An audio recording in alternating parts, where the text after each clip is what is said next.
सबसे पहले खुद के धर्मगुरु समझने वाले उस शख्स के बयान से खबरदार आपको करना है जिन्हें गिरफ्तार किया जा चुका है। आपको बता दें कि मौलाना मुफ्ती सलमान अजहरी को मुंबई से जूनागढ़ ले जाया गया है। मुफ्ती अजहरी पर आरोप यह है कि 31 जनवरी को गुजरात के जूनागढ़ की एक सभा में उन्होंने धार्मिक उन्माद फैलाने की कोशिश की थी। आपत्तिजनक नारेबाजी की गई और सद्भाव बिगाड़ने की कोशिश की गई। मुफ्ती अजहरी को जब गुजरात पुलिस गिरफ्तार करने के लिए मुंबई की सड़कों पर पहुंची तो वहां बड़ा तमाशा हुआ है, जिसे मुंबई से गिरफ्तार करके जूनागढ़ कोर्ट में रिमांड मांगने की तैयारी की गई है।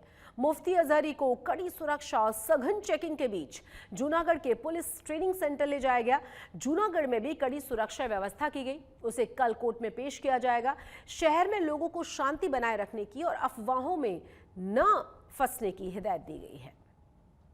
नशा मुक्ति के में आड़ में जो ये प्रोग्राम हुआ और जो ये स्पीच दी गई, तो उसमें क्या वो प्री प्लान था, तो ये और इसमें और कौन कौन लोग जुड़े हैं, आयोजकों ने ये प्री प्लान करके इसको बुलाया था, तो ये सब हमारे तपास के मुद्दे होंगे।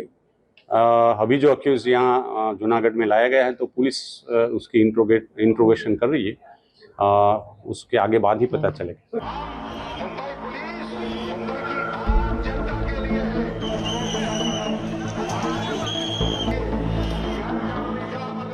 मुंबई के घाटकोपर थाने में 4 जनवरी को गहमा-गहमी मची हुई थी। पुलिस लगातार लोगों से अपील किए जा रही थी। कानून अपने हाथों में मत लीजिए।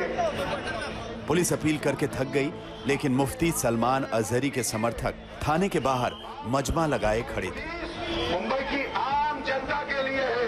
मुंबई पुलिस मुंबई की आम जनता के लिए है, ना कि कानून तोड़ने वालों के लिए। अगर कोई पुलिस ने इस बार अजहरी से अपील कराई। मैं कोई क्रिमिनल नहीं हूँ और ना ही किसी क्राइम पर मुझे लाया गया। लेकिन भीड़ लगातार नारेबाजी कर रही थी। रात करीब 11 बजे इन समर्थकों ने बेस्ट की बस को रोक दिया।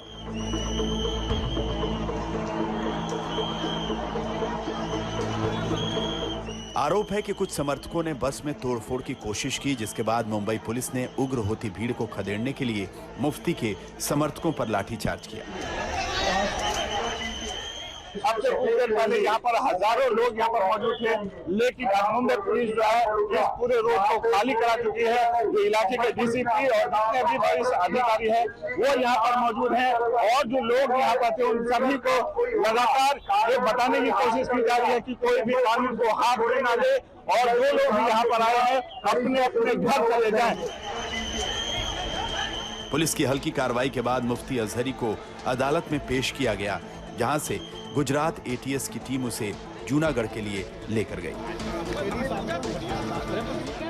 उन्होंने एप्लीकेशन किया था कि इनका ट्रांसिट रिमांड दिया जाए, जिसको हमने अपोज किया, और हमने ये भी कहा कि इलीगली डिटेन हुए थे, इनको हमारे को जो नोटिस देना चाहिए बाय लॉ, उन्होंने वो नोटिस नहीं दिया था 41A का CRPC के तहत। और सुप्रीम कोर्ट के जजमेंट भी है उसके ऊपर, अनिश कुमार करके, वो स्ट्रिक्टली बोलता है, उसमें ऐसा लिखा गया है कि किसी भी आदमी का अगर 7 साल के तक का ऑफेंस है तो उनको पहले नोटिस दिया जाए। अगर वो नोटिस का पालन नहीं करते हैं तो उसके बाद आप अरेस्ट कर सकते हैं। तो उनको ऐसा कोई नोटिस नहीं दिया गया। हालांकि गुजरात में मुफ्ती सलमान अजहरी को पकड़ने पहुंची गुजरात एटीएस के मुताबिक सलमान अजहरी समेत कुल 3 आरोपियों पर गुजरात के जूनागढ़ में हुई सभा में भड़काऊ बयानबाजी करने और धार्मिक उन्माद फैलाने वाली नारेबाजी कराने के आरोप में आईपीसी की धारा 153B, 505(2) और 188 के तहत मामला दर्ज किया गया है।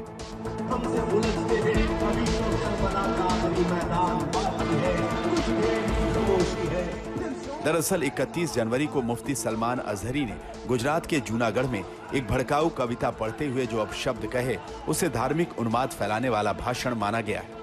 इसके साथ ही मुफ्ती अजहरी ने पाकिस्तान में लगने वाले कट्टरपंथी नारे की तरह ही यहाँ नारेबाजी करवाई। इसी मामले में गुजरात पुलिस ने स्वतः संज्ञान लेते हुए मुकदमा दर्ज किया था और 2 दिन के ट्रांजिट रिमांड पर लेकर उसे गुजरात पहुंच चुकी है। जूनागढ़ भड़काऊ भाषण मामले में मौलाना मुफ्ती सलमान अजहरी को गुजरात पुलिस ने गिरफ्तार कर लिया और अब उसको जो है वो जूनागढ़ ले जाया जा रहा है। जूनागढ़ के अंदर उसको कोर्ट में पेश किया जाएगा और कोर्ट में पेश कर उसके रिमांड लिए जाएंगे। जिस तरह से ये मौलाना है जिन्होंने भड़काऊ भाषण दिया था उसको जो है गिरफ्तार किया गुजरात पुलिस ने घाटकोपर से और अब उसको जो है वो जूनागढ़ कोर्ट में पेश किया जाएगा। 2 दिन का ट्रांजिट रिमांड लिया था और अब गुजरात लाने के बाद उनको जो है जूनागढ़ कोर्ट में पेश करने के बाद वहाँ पे रिमांड लिए जाएंगे। रिमांड में जो है जो जांच के मुख्य मुद्दे हैं वो मुख्य मुद्दे जो है जिसमें इसके साथ जो 2 अन्य आरोपी थे वो आरोपियों की जो है वो भी जांच की जाएगी। साथ ही जो तीसरी महत्वपूर्ण बात है कि जो फंडिंग आ रहा था वो फंडिंग कहाँ से आ रहा था उस मामले पर भी पूरी जांच की जाएगी और इसीलिए रिमांड जो है गुजरात पुलिस के द्वारा मांगे जाएंगे और पूरी तरह से गुजरात पुलिस ने जो है ये मौलाना के ऊपर शिकंजा कसा है कि जिस तरह से उसने ये भड़काऊ भाषण दिया। इससे पहले भी वो दूसरी जगहों पर भी भड़काऊ भाषण दे चुका है और 2 बार पुलिस ने उसको पकड़ा भी है। तो क्या इसके पीछे कोई षड्यंत्र है कि नहीं, ये पूरी जांच गुजरात पुलिस करेगी। अहमदाबाद से कैमरामैन जेमिनी व्यास के साथ ब्रिजेश दोषी, आज तक। तो मुफ्ती सलमान अजहरी का गुजरात पुलिस जूनागढ़ लेकर पहुंची है। उनकी धमकी भरी भड़काऊ बयानबाजी को लेकर जो मुकदमा कायम किया गया है उसकी तफ्तीश अब आगे बढ़ा दी जाएगी। लेकिन मुफ्ती सलमान अजहरी और उनके समर्थकों का दावा यह है कि उन्होंने कुछ भी गलत नहीं कहा था। गुजरात के जूनागढ़ में सिर्फ एक कविता पढ़ी गई थी और उस कविता पाठ के बाद वहां मौजूद लोगों ने धार्मिक नारे लगाए थे जिसमें किसी के खिलाफ कोई बात नहीं की गई। लेकिन दूसरी ओर मुंबई में जब गुजरात पुलिस मुफ्ती अजहरी को पकड़ने के लिए पहुंची तो आरोप यह है कि मुफ्ती के सैकड़ों समर्थकों ने सड़क पर तोड़फोड़ की, हंगामा किया और इस पूरे मामले में अब AIMIM के नेता वारिस पठान भी मौके पर मौजूद थे। न्याय होगा, इंसाफ मिलेगा। उन्होंने कोई भड़काऊ भाषण दिया नहीं है और देखिए इससे भारी भारी भाषण दे चुके हैं लोग। यहाँ पर चुन चुन के मारेंगे, 15 मिनट नहीं, 10 मिनट नहीं, 5 मिनट के लिए हमको छोड़ दो, हम सबको खत्म कर देंगे। उनके खिलाफ तो ना FIR होता है ना कोई केस होता है। मगर यहाँ वो शख्स खुद बोल रहा है कि मैंने क्लैरिफिकेशन भी दिया है कि मैंने किसी की आस्था को ठेस नहीं पहुंचाई है, मैंने सिर्फ एक अशार पढ़ा है। और वहाँ पर जो वो मौका था फिलिस्तीन के ऊपर वो बयान कर रहे थे, तो कैसा उनको समझ लिया कि एक अल्फाज उन्होंने जो इस्तेमाल किया उसके ऊपर इनको इतना बड़ा केस। ATS आ जा रही है यहाँ पर, गुजरात से लेकर जा रही है उनको वहाँ पर। तो हम चाहेंगे कि न्याय हो सबके सामने। देखो संविधान में इक्वालिटी की बात हुई, सबके साथ कानून बराबर होना चाहिए। प्रधानमंत्री नरेंद्र मोदी ने लोकसभा में राष्ट्रपति द्रौपदी मुर्मू की स्पीच पर आज धन्यवाद भाषण दिया और इस मौके पर उन्होंने विपक्ष, कांग्रेस और परिवारवाद पर तीखे बयान भी दिए। प्रधानमंत्री ने कहा कि एक ही प्रोडक्ट को कई बार लॉन्च करने के चक्कर में कांग्रेस की दुकान पर ताला लगने की नौबत आ गई है। देश के साथ साथ कांग्रेस ने भी परिवारवाद का खामियाजा भुगता है। मोदी ने कहा कि ये विपक्ष कई दशक तक सत्ता में बैठा था, वैसे ही इस विपक्ष ने कई दशक तक विपक्ष में बैठने का संकल्प लिया है। ईश्वर रूपी जनता के आशीर्वाद से ये अगले चुनाव में दर्शक दीर्घा में दिखेंगे। मोदी ने कहा कि अब की बार 400 पार ये बात देश की नहीं, खड़गे जी भी बोल रहे हैं। जनता बीजेपी को 370 सीटें जरूर देगी। देखिए, अब हमारी सरकार का तीसरा कार्यकाल भी बहुत दूर नहीं है। ज्यादा से ज्यादा 100-125 दिन बाकी है और अब की बार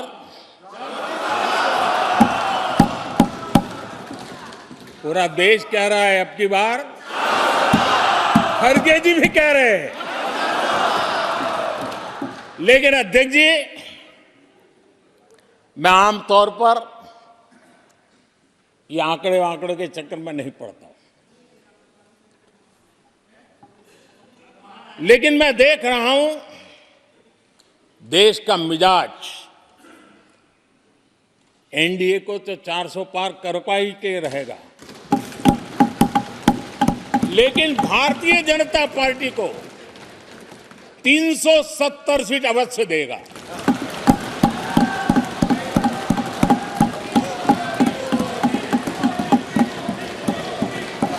बीजेपी को 370 सीट और एनडीए को 400 पार।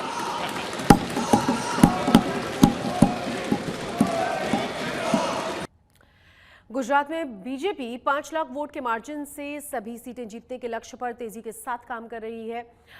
विसावदर से आम आदमी पार्टी के विधायक भूपत भायानी के बाद गुजरात के खंबात से कांग्रेस के विधायक चिराग पटेल भी अपने समर्थकों के साथ बीजेपी में शामिल हो गए। दोनों ही नेताओं ने कहा है कि बीजेपी राष्ट्रवादी पार्टी है और वो देश के लिए काम करना चाहती है। लोकसभा चुनाव से पहले गुजरात की राजनीति में भारतीय जनता पार्टी और उसके मुखिया CR पाटिल का ऑपरेशन लोटस उथल पुथल मचा रहा है।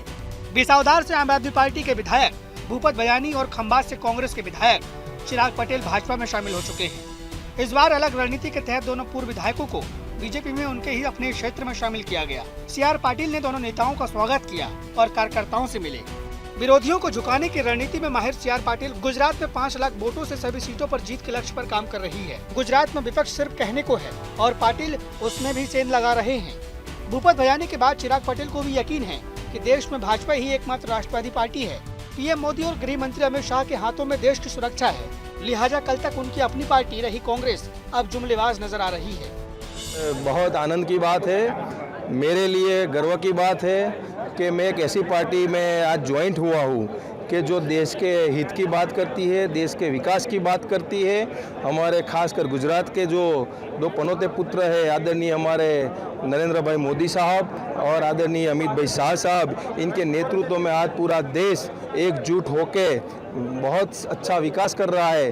तो विकास की रफ्तार को और गति देने के लिए आज एक आम कार्यकर्ता के रूप में मैं आज ये भारतीय जनता पार्टी में शामिल हुआ हूँ। हालांकि CR पाटिल ने भूपत भायानी की सीट बिसावदार पर किसी और उम्मीदवार को लड़ाने का संकेत दिया। उन्होंने कहा कि बिसावदार सीट पर जो भी उम्मीदवार आएगा उसे जिताने की जिम्मेदारी भूपत भायानी और बीजेपी के कार्यकर्ताओं की होगी। हालांकि खंबात सीट के लिए उनकी रणनीति अलग दिखी। उन्होंने संकेत दिया कि खंबात से चिराग पटेल का लड़ना तय है।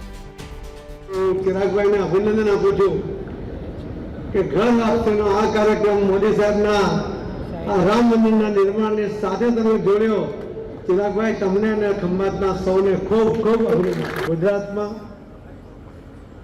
જે રીતે વિકાસ થયો છે એ વિકાસમાં ખંભાત પાછળ રહી જાય એ હવે નહીં જ બનશે એની પણ તમને ખાતરી આપું છું। गुजरात विधानसभा से अभी तक 4 विधायक इस्तीफा दे चुके हैं। इनमें से 2 विधायक बीजेपी में शामिल हो चुके हैं। गुजरात में बीजेपी पूरी तरह चुनावी मूड में आ चुकी है। आनंद के बोरसद में बीजेपी के भर्ती मेला में भी विपक्ष के नेताओं और समर्थकों की कतार इसकी तस्दीक करने के लिए काफी थी। मुमकिन है कि अभी कई और बड़े नेता और विधायक बीजेपी की भगवा टोली में शामिल हो सकते हैं। खंबात से हिताले शाह के साथ आज तक ब्यूरो।